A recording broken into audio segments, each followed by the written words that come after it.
Hello everyone, and welcome to the History of Byzantium, Episode 23, The Siege of Rome. One quick correction from last time. Listener Tim points out that the Corpus Juris Civilis translates as the body of civil law, not the code of civil law. Thank you for your vigilance, something we will hear a lot more about today. 2 episodes ago, Justinian brought North Africa back into the empire.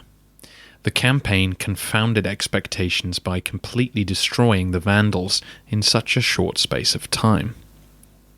The emperor was now in no doubt that it was his destiny to restore the western half of the Roman Empire. The next target was Italy. The Arian Ostrogoths were ruling the Catholic Italians, and all Justinian needed was an excuse to invade. Only a year after the African campaign, the pretext arrived. You'll recall from episode 18 that the situation in Ravenna was precarious. Theodoric the Great had left the kingdom to his Roman-educated daughter Amalasuntha as regent for her young son Athalaric. She'd made a deal with Justinian for safe harbour should she need to flee, but had so far clung to the reins of power. Amalasuntha was not popular amongst the majority of Gothic nobles who felt she was a poor influence on her son. They had taken him away from the classroom to teach him more manly pursuits, like killing and drinking. In October 534, this diet of debauchery overwhelmed the 18-year-old prince, and he died. His mother had seen this sad day coming and had considered retiring to Constantinople. However, the allure of power proved too much, and she attempted to continue ruling. As a woman with no son and no husband, she badly needed a male consort, and turned to the last male relative of Theodoric's house, her cousin Theodahad. Like his cousin, Theodahad was no warrior, and had instead spent his time in Italy greedily gobbling up most of Tuscany. So renowned were his acquisitions of land that it was said of him that he considered it a misfortune to have a neighbour. But with no one else to turn to, Amalasuntha proposed that they share sovereignty. Theodahad would enjoy the power and prestige of kingship, but with none of the hassle of administration, which she would keep for herself. Theodahad readily agreed, but had no love for his cousin, and brought her enemies into his camp. In April 535 he had her imprisoned, and then soon after strangled to death. Theodahad did not want war with Byzantium, so it's slightly odd that he blundered into the same error that Gelimer had made when he killed Hilderic. Now Justinian had a legitimate reason to invade Italy, seeing as how its legitimate ruler had just been murdered. Amalasuntha's enemies presumably put pressure on the new king, and there is even evidence that the Empress Theodora may have encouraged the murder, though to explore all the possible motives takes us down a murky path. Whatever the true reason, Justinian had exactly what he was looking for. Theodahad attempted to claim he was innocent of any wrongdoing in a letter which he gave to the respected senator Liberius. We've met Liberius before because he served as Praetorian prefect for Theodoric, and even before that, for Odoacer. Since we last saw him, he was put in charge of southern Gaul, a very important role as it connected Visigothic Spain to Ostrogothic Italy. Liberius was a consummate survivor, highly thought of by every master he served, and his timing was exquisite, as he chose this moment to turn traitor, inform Justinian's ambassadors what Theodahad had actually done, and was warmly welcomed in Constantinople as a result. I know it might seem odd that I'm keeping track of a career bureaucrat, but it will lead to a good punchline eventually. The emperor had been on high alert since news of Athalaric's failing health had reached him. He was busily preparing for war, and now gave the go-ahead. Mundus, the Gepid prince, led the army of Illyricum into Dalmatia, modern Croatia, and occupied the city of Salona, which gave the army control of the land leading into Italy. Meanwhile, Belisarius was dispatched by fleet to take control of Sicily. There was little resistance from the small Gothic garrisons on the island until the fleet reached Panormus, modern Palermo. The Goths locked the gates and prepared to resist. But Belisarius, with characteristic inventiveness, pushed the fleet into the unguarded harbour. The masts of the ships now actually rose higher than the town walls. He sent men up the masts, where they could shoot down on the Goths defending the walls, and soon the town capitulated. News of the fall of Sicily seriously alarmed Theodahad, and worse was to come when he heard that Justinian had sent gifts to the Frankish kings, encouraging them to encroach on Gothic land. The Gothic king met with imperial ambassadors and entered serious negotiations to hand over Italy in exchange for a well-paid position in Constantinople. Belisarius received instructions that once the deal was struck, he was to take over the country. It seemed like Justinian was about to do one better than Africa and reclaim Italy without spilling any blood. But it was not to be. The Goths were not ready to meekly submit, and an army had made its way from Ravenna down into Dalmatia. Although the battle which followed was inconclusive, Mundus was killed, and his army withdrew to seek further instructions. Soon after that, a mutiny broke out amongst the imperial troops in Africa, which we will deal with in another episode. However, it forced Belisarius to leave Sicily and head for Carthage. Theodahad suddenly recovered his nerve and arrested the imperial ambassadors. By the time Belisarius returned to Sicily, winter was setting in.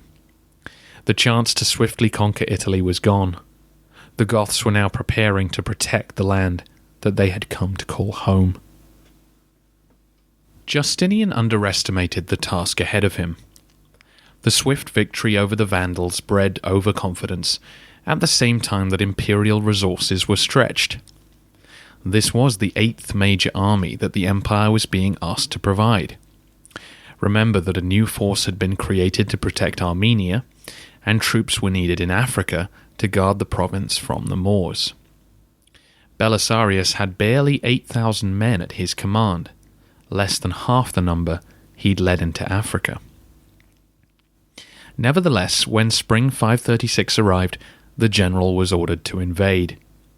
He crossed the Straits of Messina and made his way up the peninsula.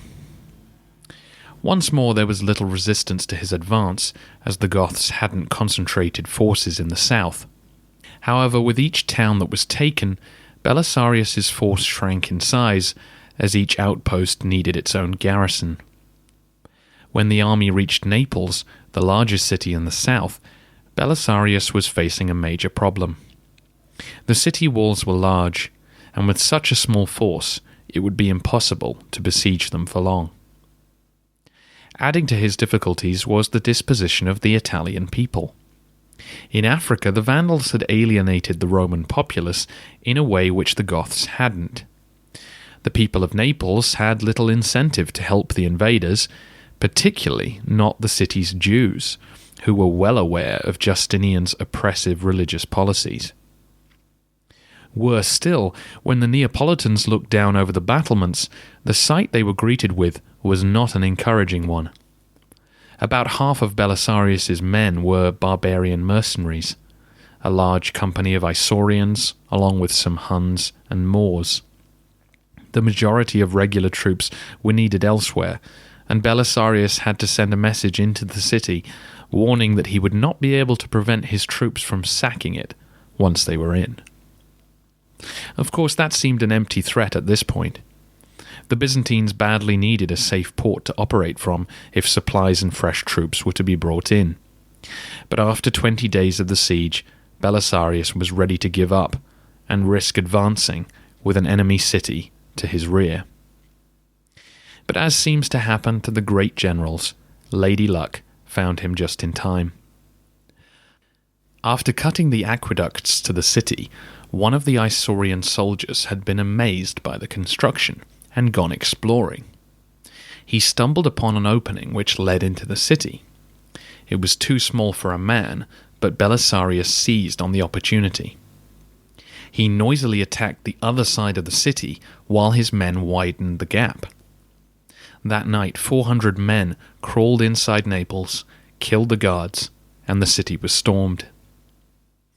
As he'd warned, though, his troops began sacking the city, and it took a couple of days to bring them under control. The sight of pagan Huns looting churches was the worst kind of PR for the restoration of imperial rule. It was still a significant victory for Belisarius, and the Gothic leadership were spooked into abandoning their king. Theodahad was killed, and the general Vitiges took his place. The apparently unstoppable imperial army led Vitiges to conclude that he should abandon Rome and regroup in the north. Mundus's replacement in Illyricum, Constantinianus, had reoccupied Salona and driven the Gothic army back to Ravenna. Vitiges headed there as well, where he married Amalasuntha's daughter, Matasuntha, in a bid for legitimacy. He also paid off the Franks in gold and land to stop their advance. The retreat gave Belisarius the chance to seize Rome. He stayed in Naples until December in order to receive a papal invitation, which was clearly vital in securing the cooperation of the populace. Once the invitation arrived, Belisarius led 5,000 men north and entered the Eternal City. For the first time in 60 years, the Roman Empire included Rome. The keys to the city were sent along with a captured Gothic chieftain to Constantinople, where they were displayed before Justinian. Although the campaign had been a success so far, Belisarius knew that he had taken things as far as he could.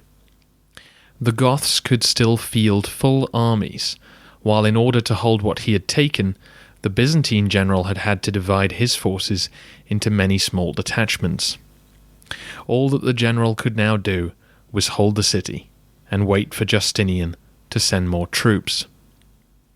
Vitiges sent a force to attack Salona and keep the army of Illyricum tied down, and then gathered the majority of his men and made straight for Rome. The Gothic king had to leave garrisons spread around key towns too, but probably had an army of 15,000, with which he planned to besiege the city. Belisarius spent the 2 months before the Goths arrived preparing. He was able to bring grain up from Sicily and stored as much water and food as he could. The Aurelian walls still stood firmly around the city, but had to be checked for any weak points and hastily repaired.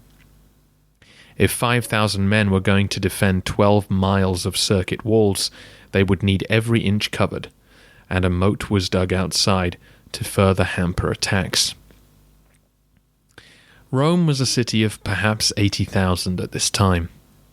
Once it became clear that they were in for a siege, those who could fled, while a delegation asked Belisarius to leave. The general would not, of course. In PR terms, the Byzantines had reclaimed land for the empire, and Rome would now be defended as such. Strategically, Belisarius wasn't in a bad position either. Although he was badly outnumbered, he held the far more pleasant situation of living inside warm buildings as opposed to camping outside in the cold winter. By mid-February, the Gothic army reached the outskirts of the city. Belisarius had left a small garrison guarding a watchtower on the Aniene River, but upon seeing Vitiges' army, the men fled without warning. The next morning, Belisarius led 1,000 cavalry out to check the area and was surprised to be met by the Gothic vanguard. Fierce fighting followed, and the Goths recognized Belisarius' horse, directing their attacks toward him. As Belisarius returned to the city, covered in dust and gore, the men on guard didn't recognize him and initially refused to let him in. The Goths were in hot pursuit, and the general had to risk launching a charge at his pursuers, which drove them off before he could remove his helmet and get his men back inside. Procopius doesn't report what he said to the offending guardsmen, but it's possible he commended their caution. He can't have had long to remonstrate with them, though, as he hastily rushed around the walls of the city, double-checking every post and preparing his men for what was to come. Vitiges surrounded the city. Rome had 14 gates, but the Goths set up only 7 entrenched camps, all to the north, with one on the west of the Tiber, where the Vatican now stands. You can see the layout of the siege on the map at thehistoryofbyzantium.com. The Goths would have had men patrolling the south, but to set up camp there would have left them exposed to Byzantine units in the south of the country, taking them by surprise. The capture of Naples was absolutely key in preventing the Goths from entirely suffocating Rome. Vitiges cut all 11 aqueducts, although during the siege this had little effect on the thirst of the populace, who still had the Tiber and a number of wells to draw from. It did mean, though, that the city's corn mills stopped turning. Belisarius quickly improvised. He moored 2 boats in the Tiber, with mills on them 2 feet apart, and suspended a water wheel between them. The current turned the wheel, the corn was made into flour, and the citizens got their bread. The Romans copied this ingenious design and soon set up enough to feed everyone. The Goths tried to break the mills by tossing trees and corpses into the water, but Belisarius stretched an iron chain across the river, which caught any debris. After 18 days, Vitiges launched a concerted attack on the walls. The main thrust focused on the Salarian Gate, with large towers and battering rams. The spectacle of the advancing war machines was terrifying, but Belisarius openly laughed in an attempt to keep his men's spirits high. In the event, his laughter may have been genuine, as the towers relied on men and oxen to pull them into place. The Byzantine archers targeted both, and soon the towers were rendered useless. However, attacks on the other side of the city were more successful. At the Porta Aurelia, the old mausoleum of Hadrian had been turned into a fortress and incorporated into the walls. The Gothic soldiers managed to climb up it, but were eventually driven off when the Byzantines hurled the marble statues off the roof. Multiple attacks failed that day, as the walls proved too high and Belisarius's men too organized. As the Goths began to retreat, Belisarius ordered a general sortie. His cavalry poured out of the gates, slaying any besiegers within reach and burning the siege weapons to ashes. That night the Byzantines sang songs of victory and stripped armor from the Gothic dead. But Belisarius knew that things were only going to get tougher for all concerned. He wrote once more to Justinian, asking for reinforcements. The emperor had already sent some under 2 generals who were wintering in Greece, and now began to gather more. Belisarius also sent all the women, children, slaves, and servants of Rome down to Naples to relieve the pressure on provisions. The remaining men in the city, the artisans and tradesmen, were drafted into the army and paid a small wage to encourage their loyalty. Vitiges settled in to starve his enemy out, and the key for Belisarius was vigilance. Every night he put different men in charge of those guarding the fortifications. It was their duty to check that every man on watch was in his post and report any who didn't show up. Musicians were ordered to play around the walls at night to keep everyone alert, and detachments regularly patrolled the moat. Twice in a short period of time, Belisarius destroyed all the locks and keys of the gates and had new ones made. Nothing could be left to chance. The general knew that he couldn't just sit inside the walls either. He had to make the enemy suffer, and he had to keep his soldiers busy. The great advantage of the imperial army was, as ever, the skill of its cavalry. Belisarius ordered regular attacks on any isolated Goths, and the ferocious Moors and Huns were particularly effective. In a rage over these attacks, Vitiges ordered the execution of the Roman senators who were being held hostage in Ravenna. He also seized control of Portus, which deprived the Byzantines of easy communication by sea. Portus was a more valuable port than Ostia at this time because it had a towpath where barges could be pulled by oxen, where Ostia required supplies to come up the river, which depended on the wind. Boats trying to reach Belisarius would now have to put in a day away and run the Gothic blockade. By April, though, the generals Valerian and Martinus arrived with 1,600 cavalry recruited from amongst the Slavs and Bulgars. Belisarius agreed to fight the Goths outside the walls now that the numbers were a little more even. He launched attacks either side of the Tiber. On the plain of Nero, near the Vatican-based camp, the cavalry was supported by an improvised infantry made of citizens, servants, and sailors, most of whom didn't have proper armour and who were arrayed like a phalanx in the rearguard. Meanwhile, outside the Salarian gate, Belisarius wanted to lead a cavalry-only assault.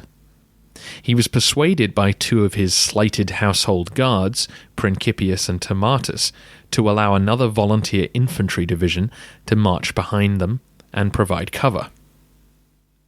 For most of the day, the Byzantines drove the Goths back. As had been the case with the Vandals, the Goths had no answer to the mounted bowmen. With spear and shield, the Goths relied on the charge, something it's not easy to do when Huns are shooting arrows at your face. On the plain of Nero, the Goths were driven so far back that the inexperienced infantry began to plunder their camp in disarray. The Goths rallied and charged down on the amateur troops, causing chaos as they fled back to the city. Awareness of this reverse spread across the river, and the Goths there mounted a charge, which drove Belisarius's men back as well. The losses could have been catastrophic, but the infantry around Principius and Tomatus held firmly and delayed the Goths long enough to save their commander. Principius and Tomatus paid for their loyalty with their lives, and Belisarius refused to countenance another attack outside the walls. Instead, he returned to the hit-and-run tactics that could slowly wear the Goths down. Vitiges tightened his grip on the city. He sent men further south where they could more effectively cut off supplies that had been sneaking in from Capua or up the Tiber. By June, the city was suffering from disease and a shortage of food. A black market in sausages made from mules had sprung up. The atmosphere was tense and panicked. Even the people of Rome were asking Belisarius if they could die fighting in open battle rather than starving in their empty homes. Belisarius refused, though, and maintained an unflagging public enthusiasm and insisted that supplies and soldiers were on their way from Constantinople, even when we know from Procopius that the general was far from certain of such things. Of course, life was no better for the Goths. Living in tents in the Italian summer might be bearable, but imagine having to dig your own toilets and living next to them for months on end. As time went by, troops had to forage further and further away, and while their comrades were off gathering food, Belisarius would spot the weakness in the line and launch his Huns at you. The ground of the camps trodden daily underfoot quickly turned to mud, and disease spread amongst the ranks of the Goths.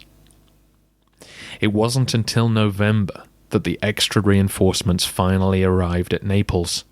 5,000 troops, including 1,800 more cavalry, under the command of John, a nephew of our favourite old rebel, Vitalian. The new force moved up the coast along the Via Appia, and Belisarius launched raiding parties on the Gothic camps to prevent Vitiges from blocking their arrival. Belisarius had walled up the Flaminian Gate at the start of the siege, but now removed the bricks. 1,000 horsemen attacked the Gothic camp the next morning, drawing them near to the city, and then once they had passed the gate, a detachment raced out and surprised them, causing heavy losses. At the sight of this, and the arrival of the reinforcements, Vitiges sued for peace. He would offer Sicily, he would offer Naples, anything to get the Byzantines to end the war. Belisarius deferred to Justinian, and a truce was called while the peace offer was sent to Constantinople. Although, if true, Belisarius gave a beautifully sarcastic offer that he was very happy for the Goths to occupy the former Roman province of Britain. The 3-month truce was a disaster for the Goths. Ships arrived from Naples and brought fresh men and supplies into the city. Belisarius probably had an army of around 10,000 to call on at this point, and he sent John north to fall on the region of Picenum if the Goths tried to break the truce. Vitiges found it hard to watch his enemy grow stronger while he waited interminably for a message to traverse the empire. The Gothic king attempted the same trick Belisarius had used at Naples, but his men's tools were found in one of the aqueducts.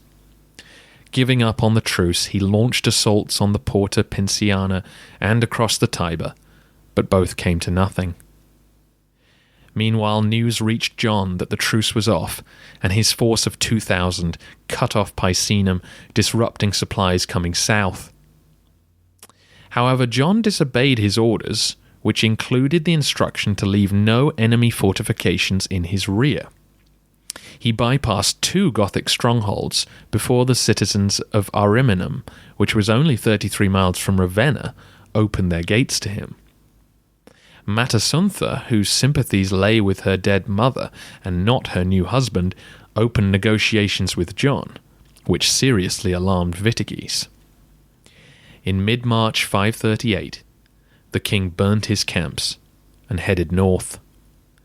1 year and 9 days after it began, the siege was over. Belisarius refused to miss an opportunity. He waited until half of the Gothic army was over the Milvian bridge and then launched a general attack. Many Goths were cut down or swept into the river. The rest of the Gothic army was allowed to limp north, and the gates of Rome were opened once more. The epic siege was a personal triumph for Belisarius. His intelligence, will, and bravery were noted by those serving under him, and a less sensitive commander might well have alienated the Roman population. It's tempting to assume that the general would have received a good press no matter what, given that the historian we rely on was in his pay. However, Procopius pulls few punches, making it clear that it was other men who saved the general during the open battle, and criticizing him harshly in the secret history.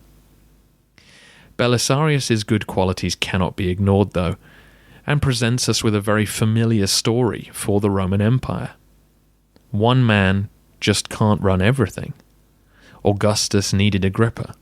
Diocletian needed Maximian. Justinian needed Belisarius. Without such a competent and loyal commander, the reconquest might well have already failed. In 2 weeks' time, the campaign continues, with the issues of competence and loyalty coming right to the fore. For the citizens of Rome, the siege was no triumph. If either the Goths or the Byzantines were destined to emerge triumphant and strengthened from this war, then perhaps the aqueducts would have been repaired. As it was, they never were. 1,000 years of public baths and fountains came to an end. The harbours were damaged, the streets were empty, men had been killed or reduced to beggary. For the Italians, who stood between 2 armies at war, things were only going to get worse. For those interested, there is a new Facebook page called Byzantium, a Roman body, a Greek mind, and a mystic soul, which listener Rob has set up to explore the empire. And recently I took part in a History Podcasters Roundtable discussing the most significant event since the Second World War. You can find more details at thehistoryofbyzantium.com.